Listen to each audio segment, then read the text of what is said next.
আলাইকুম ভিউয়ার্স, আপনাদের মাঝে আজকে আলোচনা করতে ইট কীভাবে পড়ানো হয় এবং ইট কীভাবে নাম্বার করা হয়। আপনারা দেখতে পাচ্ছেন আমার এই পিছনের যে বাটার ক্লিনটা এখানে আসছি।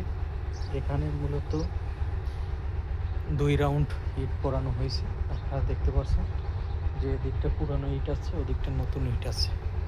মেন হচ্ছে ক্লিনের এই সাইডটা আগুনের তাপটা বেশি পায়, এই সাইডটা একটু আগুনের তাপ কম। আর দেখা যায় যে প্রথম যে 2-3টা রাউন্ড হয়, এই 2-3 রাউন্ডের ইট বেশি একটা ভালো আসে না, পোড়া ভালো হয় না। সেই জন্য দেখা যায় যে ইটগুলো একবারে ভালো আসে না, সেগুলোরে এনারা এরকমের নতুন এবং পুরানো মিলাই দেয়।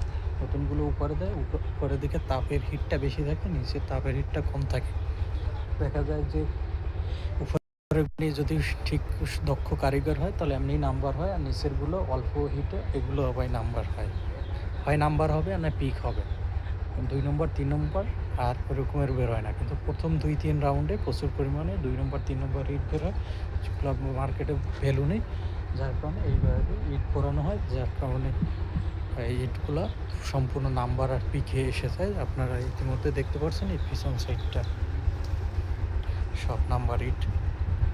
তো এইভাবেই ইট পোড়ালে দেখা যায় যে 100% ফলাফল পাওয়া যায়।